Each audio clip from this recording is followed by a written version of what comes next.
Movie release करने को बोला हमने, फूले मूवी, उसके लिए आप विरोध कर रहे हैं। वो तो हमारा संविधान का अधिकार है, उसको आपने रोक दिया उसको।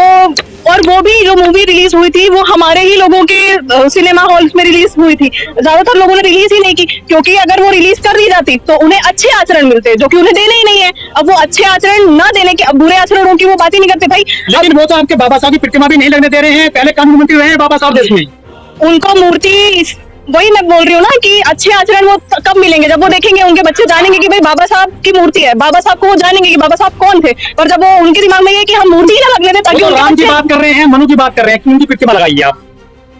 मैं कहती हूँ भाई राम की मूर्ति लगाइए, पर कहाँ लगाइए? जहाँ उनकी जरूरत है। उनकी जरूरत मंदिरों में है, आप मंदिर में लगाइए। जहाँ बाबा साहब की जरूरत हमारी किताबों में है, हमारे जो है हाई कोर्ट में है, सुप्रीम कोर्ट में जब लग गई तो फिर हाई कोर्ट में आपको क्या इन वकीलों ने बाबा साहब को पढ़ा नहीं है या फिर ये मानते नहीं है, जानते नहीं है जो वकील विरोध कर रहे हैं बाबा साहब? देखो, जो वकील है वो पढ़ा है, वो उन्हें बाबा साहब पता है, उन्हें जवाहरलाल नेहरू पता है, उन्हें सारे एडवोकेट पता है जिन्होंने, बट उनकी वो पॉलिटिक्स हो गई है कि भाई नीची, जो कथित नीची जो कहते हैं उनको कैसे दबाया जाए। बहुत बड़ा सवाल यही है कि बाबा साहब को क्या आज भी वो दलित मानते हैं और नीची जाति का मानते हैं?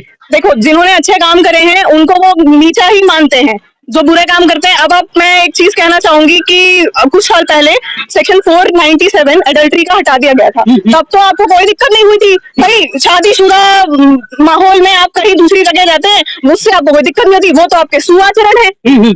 उसके लिए भाई, चाहे उसमें परिवार, अब आप कहते हो या तो हमारा राइट टू लाइफ है कि हम चाहे जिसके साथ खुद भी करें या जहां जाए वहां जाए, पर बात जब आती है कि भाई ये तो कोई किसी, अब मैं काफी मेरी बहस हो जाती है कि भाई ये एडल्ट्री में सवाल उठता है कि आज इक्वलिटी आ गई है, आरक्षण पर समीक्षा होनी चाहिए। बाबा साहब जीते जी तो जातिवाद झेले ही, मरने के बाद भी मतलब जातिवाद हो रहा है, ये कहाँ तक ठीक है? ये तो सर जो है ना बुद्धि, कहना चाहेंगे वो बोलते हैं कि आरक्षण खत्म हो जाना चाहिए, आरक्षण पर समीक्षा होनी चाहिए, उन लोगों के लिए ठीक है। आप नेपोटिज्म जिस दिन खत्म हो जाएगा, अब जिस दिन सुप्रीम कोर्ट में हमारे दलित आ जाएंगे, जिस दिन हमारे हाई कोर्ट में दलित आ जाएंगे, उस दिन आप खत्म। कॉलेजियम पे क्या बोलेंगे हम? कॉलेजियम सर हटना चाहिए, बिल्कुल हटना चाहिए। अब आपने लोअर जुडिशरी पे 3 साल का कैप लगा दिया है, कॉलेजियम पे आप ऐसे ही धड़ाधड़ बनते जा रहे हैं। जो लोअर हम स्टूडेंट्स हैं, आज से 3 साल बाद हमारे पास कितना टाइम है कि भाई 3 साल हम पहले वो करें, एडवोकेसी करें, फिर जज बने, उसके लिए एग्जाम दे। अब कॉलेजियम में कि भाई आपके पापा जी एडवोकेट मतलब जज रहे हैं, तो आपके बेटे भी सुप्रीम कोर्ट के जज बन जाएंगे। जो ग्वालियर हाई कोर्ट परिसर में मामला आया है, एग्जाम नहीं देना, ना 3 years ऑफ एक्सपीरियंस, ना कुछ नहीं। ग्वालियर हाई कोर्ट में जो मूर्ति का मामला आया है, तो जब जैसे ही दलित चीफ जस्टिस आप मध्य प्रदेश के चीफ जस्टिस बने, तो वहां के वकीलों ने मांग की और मांग पूरी हुई, उनका आदेश आया, फिर भी मूर्ति नहीं, मतलब उसका विरोध हो गया।